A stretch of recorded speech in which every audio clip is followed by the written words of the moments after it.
Hello नमस्कार दोस्तों, स्वागत है सभी का आर के वाईफाई स्टडी में। दोस्तों आज हम आधुनिक भारत के इतिहास में ईस्ट इंडिया कंपनी और बंगाल के नवाबों के संबंध में कुछ प्रश्न देखने वाले हैं। अगर आप इन परीक्षाओं की तैयारी कर रहे हैं तो आपके लिए ये वीडियो इंपॉर्टेंट होने वाला है, तो वीडियो अंत तक जरूर देखिएगा। अगर आपको पसंद आता है तो लाइक शेयर और सब्सक्राइब जरूर करें। दोस्तों पहला प्रश्न है, निम्नलिखित में से कौन एक मुगल सम्राट द्वारा नियुक्त बंगाल का अंतिम गवर्नर था? चार ऑप्शन दिए गए हैं, सरफराज खान, मुर्शीद कुली खान, अलीवर्दी खान या फिर सुजाउद्दीन मोहम्मद खान। तो इसका सही उत्तर हो जाएगा मुर्शीद कुली खान। मुर्शीद कुली खान जो थे, इनकी नियुक्ति मुगल सम्राट फारुखसीर द्वारा वर्ष 1717 में की गई थी और ये मुगल सम्राट के अंतिम स्वतंत्र जो है मुगल सम्राट थे, जिनको स्वतंत्र रूप से इनको नियुक्त किया गया था। प्रश्न नंबर 2 है, निम्नलिखित में से कौन सा युद्ध था जिसे भारत में ब्रिटिश प्रभुत्व को प्रारंभ किया था? ऑप्शन हैं बक्सर की लड़ाई, प्लासी का युद्ध, मैसूर की तीसरी लड़ाई या फिर 1857 का स्वतंत्रता संग्राम। दोस्तों भारत में ब्रिटिश प्रभुत्व को प्रारंभ करने वाली जो लड़ाई थी वो थी प्लासी का युद्ध। प्लासी का युद्ध आप सभी को पता होगा 23 जून 1757 को लड़ा गया था। 23 जून 1757 को लड़ा गया था और ये युद्ध जो हुआ था, अंग्रेजों की तरफ से रॉबर्ट क्लाइव थे और भारत की तरफ से इसमें जो बंगाल के नवाब थे सिराजुद्दौला, इन दोनों के बीच में ये लड़ा गया था, जिसमें सिराजुद्दौला की हार हुई थी और रॉबर्ट क्लाइव जिसमें जीत गया था। इस युद्ध के बाद में अंग्रेजों का जो भारत में प्रभुत्व है वो प्रारंभ हो गया था। तो इस तरीके से इसका सही उत्तर हो जाएगा ऑप्शन नंबर बी, प्लासी का युद्ध। प्रश्न नंबर 3 है, सिराजुद्दौला लॉर्ड क्लाइव द्वारा परास्त हुआ था कौन से युद्ध में? ऑप्शन है प्लासी के युद्ध में, बक्सर का युद्ध, मुंगेर या वांडीवास का।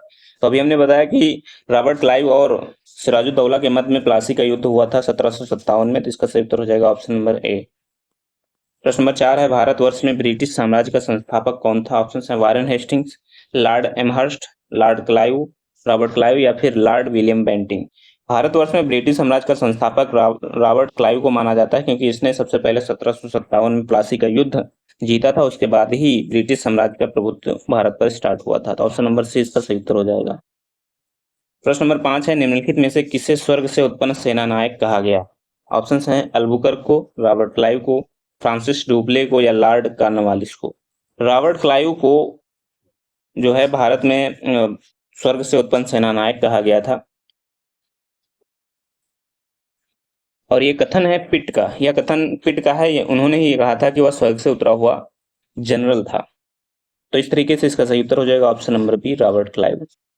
प्रश्न नंबर 6 है, प्लासी का युद्ध मैदान कहाँ पर है? यानी जहां पर प्लासी का युद्ध हुआ था वो मैदान किस राज्य में है वर्तमान में? वो ऑप्शन हैं बिहार में, आंध्र प्रदेश में, उड़ीसा में या फिर पश्चिम बंगाल में। तो जो प्लासी का मैदान है, युद्ध मैदान, वो पश्चिम बंगाल में पड़ता है। प्लासी का युद्ध मैदान पश्चिम बंगाल में नदिया जिले में है, भागीरथी नदी के किनारे। नदिया जिले में, पश्चिम बंगाल में एक नदिया जिला है और नदिया जिले में भागीरथी नदी के किनारे ये मैदान पड़ता है प्लासी का, जहां पर प्लासी का युद्ध 1757 में हुआ था। प्लासी का युद्ध लड़ा गया था किस वर्ष में? 1757 में। ऑप्शन नंबर 20 का सही उत्तर हो जाएगा। निम्न में से किसने अपनी राजधानी मुर्शिदाबाद से मुंगेर स्थानांतरित की थी? मुर्शिदाबाद से मुंगेर अपनी राजधानी किसने स्थानांतरित की थी? ऑप्शन है अलीवर्दी खां, सिराजुद्दौला, मीर जाफर या मीर कासिम। तो इसका सही उत्तर हो जाएगा option number D, Mir Qasim. Mir Qasim ने अपनी राजधानी जो है मुर्शिदाबाद से मुंगेर स्थापित की थी। अलीवर्दी खां के उत्तराधिकारी नवाबों में मीर कासिम सबसे योग्य था और पूर्णिया और रंगपुर के फौजदार के रूप में वो अपनी योग्यता पहले ही जो है दर्शा चुका था। वो अपनी राजधानी मुर्शिदाबाद से मुंगेर ले गया था। इस तरीके से इसका सही उत्तर हो जाएगा ऑप्शन नंबर डी। प्रश्न नंबर 9 है, सबसे अधिक निर्णायक युद्ध जिसने अंग्रेजों के भारत में प्रभुत्व को संस्थापित किया था? ऑप्शन है बक्सर का युद्ध, प्लासी का युद्ध, वांडीवास का युद्ध या पानीपत का तीसरा युद्ध। दोस्तों प्लासी के युद्ध से अंग्रेजों ने भारत में प्रभुत्व जो है स्थापित किया था, लेकिन सबसे ज्यादा इसका असर किसमें पड़ा था? बक्सर के युद्ध में। बक्सर का युद्ध जो हुआ था वो 22 अक्टूबर 1764 को हुआ था। 22 अक्टूबर 1764 को हुआ था और इस युद्ध से भारत में अंग्रेजों ने अपना पूरा प्रभुत्व स्थापित कर लिया था। प्लासी के युद्ध में जो है भारत में प्रभुत्व स्थापित करने का रास्ता खुला था, लेकिन यहाँ पर पूरी तरीके से अपना प्रभुत्व स्थापित कर लिया था। इस तरीके से इसका सही उत्तर हो जाएगा ऑप्शन नंबर ए, बक्सर का युद्ध। बक्सर का युद्ध 22 अक्टूबर 1764 को अंग्रेजों ने मीर कासिम, अवध के नवाब सुजाउद्दौला और जो दिल्ली के मुगल सम्राट थे शाह आलम द्वितीय, इन तीनों की सम्मिलित सेना से लड़ाई हुई थी और इसमें अंग्रेजों की तरफ से हेक्टर मोनरो जो थे नेतृत्व करता थे। इसमें अंग्रेज जीते थे और जो मीर कासिम, अवध के नवाब सुजाउद्दौला और दिल्ली के मुगल सम्राट शाह आलम द्वितीय थे, इन तीनों की हार हो गई थी। ऑप्शन नंबर इसका जो ए है वो सही उत्तर हो जाएगा। बक्सर के युद्ध के समय दिल्ली का शासक कौन था? तो अभी हमने बताया कि दिल्ली का शासक शाह आलम द्वितीय थे, जिन्होंने बक्सर के युद्ध में भाग लिया था और हार हुई थी। ऑप्शन नंबर डी इसका सही उत्तर होगा। प्रश्न नंबर 11 है, बक्सर की लड़ाई के समय बंगाल का नवाब कौन था? बंगाल का नवाब मीर कासिम थे। ऑप्शन नंबर इसका सी सही उत्तर हो जाएगा। अंग्रेजी ईस्ट इंडिया कंपनी द्वारा लड़े गए निम्नलिखित युद्धों में से कौन सा सर्वाधिक निर्णायक युद्ध था? ऑप्शन है बक्सर की लड़ाई, प्लासी की लड़ाई, प्रथम आंग्ल सिख युद्ध और प्रथम आंग्ल मैसूर युद्ध। तो सबसे अधिक जो निर्णायक युद्ध था वो बक्सर की लड़ाई थी। ऑप्शन नंबर ए इसका सही उत्तर हो जाएगा। इंग्लैंड की ईस्ट इंडिया कंपनी की भारत में प्रथम निर्णायक सैन्य सफलता मानी जाती है। ऑप्शन हैं बक्सर का युद्ध, प्लासी का युद्ध, पानीपत का युद्ध या हल्दी घाटी का युद्ध। तो सबसे अधिक जो निर्णायक सैन्य सफलता मानी जाती है वो बक्सर का युद्ध मानी जाती है, क्योंकि 1757 में प्लासी का युद्ध हुआ था, वहां पर अंग्रेज जीते थे, लेकिन वहां पर जो था वो कूटनीति से वो प्लासी का युद्ध जीते थे, लेकिन जो बक्सर का युद्ध है वो पूरी तरीके से सैनिक क्षमता पर जीते थे। तो इस तरीके से इसका सही उत्तर हो जाएगा ऑप्शन नंबर ए, बक्सर का युद्ध। बक्सर का युद्ध 22 अक्टूबर 1764 को लड़ा गया था। प्रश्न नंबर 14 है, निम्नलिखित में से कौन सा युद्ध भारत में अंग्रेजों के आधिपत्य की स्थापना की दृष्टि से सबसे महत्वपूर्ण समझा जाता है? बक्सर का युद्ध, प्लासी का युद्ध, श्रीरंगपट्टनम या वन दिवस का युद्ध। तो इसका सही उत्तर हो जाएगा ऑप्शन नंबर ए, बक्सर का युद्ध। प्लासी के युद्ध 23 जून 1757 में विजय ने बंगाल में अंग्रेजी साम्राज्य की नींव तो डाल दी थी, लेकिन बक्सर के युद्ध जो कि 22 अक्टूबर 1764 को हुआ था, इसके विजय के बाद ही भारत में वास्तविक रूप से ब्रिटिश प्रभुसत्ता स्थापित हुई थी। बक्सर के युद्ध के बाद मुगल सम्राट, बंगाल का नवाब और अवध का नवाब जो तीनों थे, ये अंग्रेजों के कठपुतली बन गए थे। तो इस तरीके से इसमें सबसे जो महत्वपूर्ण युद्ध माना जाता है वो बक्सर का युद्ध माना जाता है। प्रश्न नंबर 15 है, निम्नलिखित में से जिस एक शासक ने ईस्ट इंडिया कंपनी की दीवानी प्रदान की थी वो कौन था? दोस्तों, जब भारत में इलाहाबाद की संधि हुई थी 1765 में, तो शाह आलम को अंग्रेजी संरक्षण में ले लिया गया था और उसे इलाहाबाद में ही रखा गया था। इलाहाबाद और कड़ा के क्षेत्र जो थे नवाब ने छोड़ दिए थे और शाह आलम को मिले थे वो। 12 अगस्त 1765 के अपने एक आदेश के द्वारा, एक फरमान के द्वारा, मुगल बादशाह जो शाह आलम द्वितीय हैं, इन्होंने अंग्रेजी कंपनी यानी ईस्ट इंडिया कंपनी को बंगाल, बिहार और उड़ीसा की दीवानी स्थायी रूप से दे दी थी। तो इस तरीके से इसका सही उत्तर हो जाएगा शाह आलम द्वितीय। शाह आलम द्वितीय ने ही ईस्ट इंडिया कंपनी को दीवानी प्रदान की थी। ऑप्शन नंबर सी इसका सही उत्तर हो जाएगा। सन 1765 ईस्वी में ईस्ट इंडिया कंपनी को बंगाल की दीवानी किसने प्रदान की थी? तो शाह आलम द्वितीय थे, जो मुगल सम्राट थे। मुगल सम्राट शाह आलम द्वितीय के द्वारा ईस्ट इंडिया कंपनी को बंगाल की दीवानी प्रदान की गई थी। किस गवर्नर के कार्यकाल में ईस्ट इंडिया कंपनी को शाह आलम द्वितीय द्वारा बंगाल, बिहार और उड़ीसा में दीवानी प्रदान की गई थी? तो ऑप्शंस हैं Lord Clive, Lord Cornwallis, Lord Wellesley या फिर लॉर्ड विलियम पेंटिंग। तो उस समय जब 1765 में इनको बंगाल की दीवानी, उड़ीसा की दीवानी और बिहार की दीवानी दी गई थी, उस समय अंग्रेजों के जो गवर्नर थे वो लॉर्ड क्लाइव थे। तो ऑप्शन नंबर इसका ए सही उत्तर हो जाएगा। ऑप्शन नंबर इसका सही उत्तर होगा। प्रश्न नंबर 18 देखते हैं। प्रश्न नंबर 18 है, सम्राट शाह आलम द्वितीय ने ईस्ट इंडिया कंपनी को बंगाल, बिहार, उड़ीसा की दीवानी कब प्रदान की थी, किस डेट में? तो ऑप्शंस हैं 12 अगस्त 1765, 18 अगस्त 1765, 29 अगस्त 1765 या 21 अगस्त 1765। तो इसका सही उत्तर हो जाएगा 12 अगस्त 1765 में। 12 अगस्त 1765 में शाह आलम द्वितीय ने बंगाल, बिहार और उड़ीसा की राजधानी जो है ईस्ट इंडिया कंपनी को प्रदान कर दी थी। प्रश्न नंबर 19 है, इलाहाबाद की संधि के बाद रॉबर्ट क्लाइव ने मुर्शिदाबाद का उप दीवान किसे बनाया था? ऑप्शन है मोहम्मद रजा खान, सिताब राय, राय दुर्लभ और सैयद गुलाम हुसैन।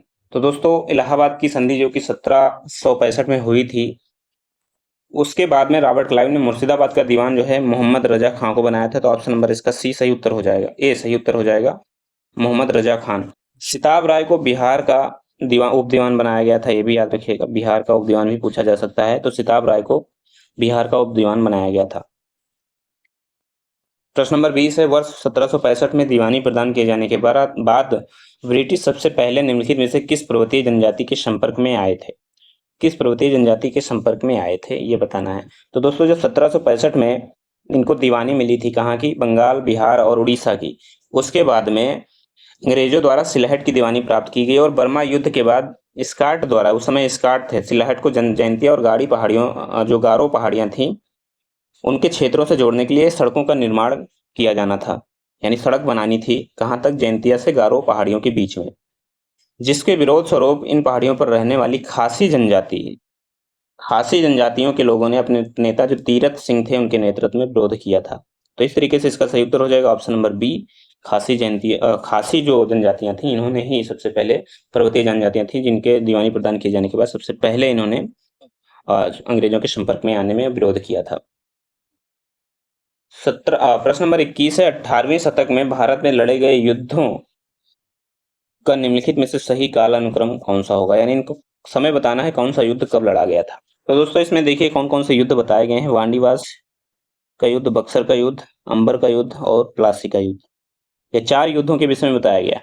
सबसे पहले मैं बता दूं, जो अंबर का युद्ध है वो सबसे पहले लड़ा गया था। अंबर का युद्ध 1749 में लड़ा गया था।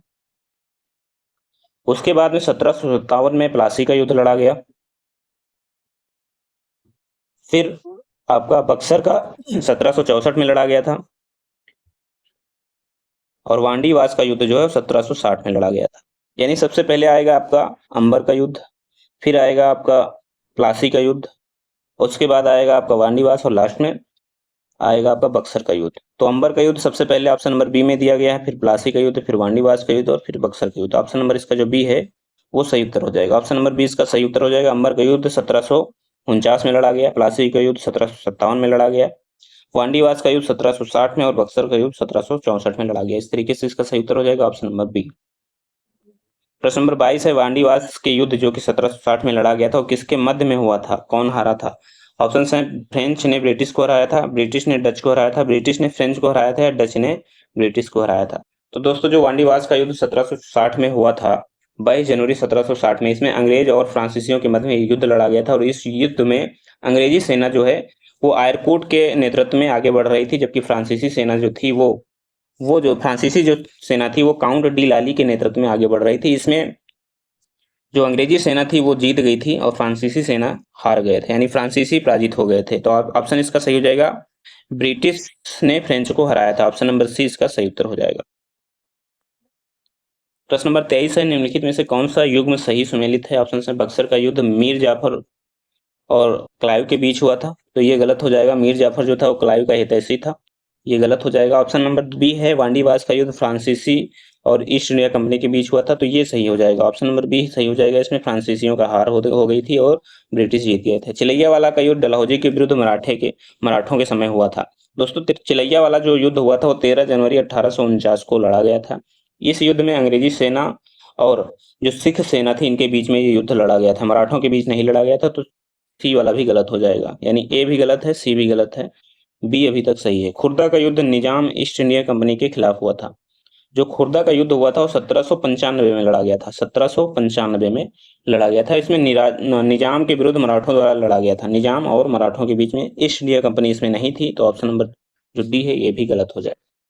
तो इस तरीके से इसका सही उत्तर होगा ऑप्शन नंबर बी, वांडीवास का युद्ध फ्रांसीसियों और ईस्ट इंडिया कंपनी के विरुद्ध लड़ा गया था। प्रश्न नंबर 24 है, इस वीडियो का लास्ट प्रश्न है, निम्न में से किसने भारत में अंग्रेजों का सर्वाधिक विरोध किया था। ऑप्शंस हैं, मराठा, मुगल, राजपूत और सिख। तो इसमें सही उत्तर हो जाएगा मराठों ने सबसे अधिक अंग्रेजों का विरोध किया था। 4 बार आंग्ल मराठा युद्ध भी लड़े गए थे।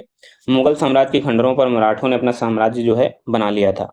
इन्हीं परिस्थितियों में अंग्रेजों ने इनका भी लाभ उठा लिया। प्रथम आंग्ल मराठा युद्ध में अंग्रेजों को हार मिली थी और सालबाई की संधि से प्रथम युद्ध जो है बंद हुआ था। वेलीगली ने 1802 में अपने सहायक संधि के जाल में पेशवा को बांध लिया और 1818 में लॉर्ड हेस्टिंग ने मराठों की रही सही शक्ति जो है उसे समाप्त कर दी थी और फिर बाद में मराठे भी हार गए थे। तो इस तरीके से इसका सही उत्तर हो जाएगा ऑप्शन नंबर ए, मराठाओं ने ही अंग्रेजों से सर्वाधिक विरोध किया था अंग्रेजों का। ऑप्शन नंबर ए इसका उत्तर हो जाएगा। ये था हमारा आज का वीडियो। इसमें हमने 24 प्रश्न देखे हैं जो कि आपका ईस्ट इंडिया कंपनी और बंगाल के नवाबों के मध्य के संबंध में प्रश्न थे। अगला आपका टॉपिक रहेगा क्षेत्रीय राज्य जैसे पंजाब और मैसूर के संबंध में कुछ महत्वपूर्ण प्रश्न जो आपकी परीक्षा में पूछे जाते हैं। धन्यवाद दोस्तों, जय हिंद, जय भारत।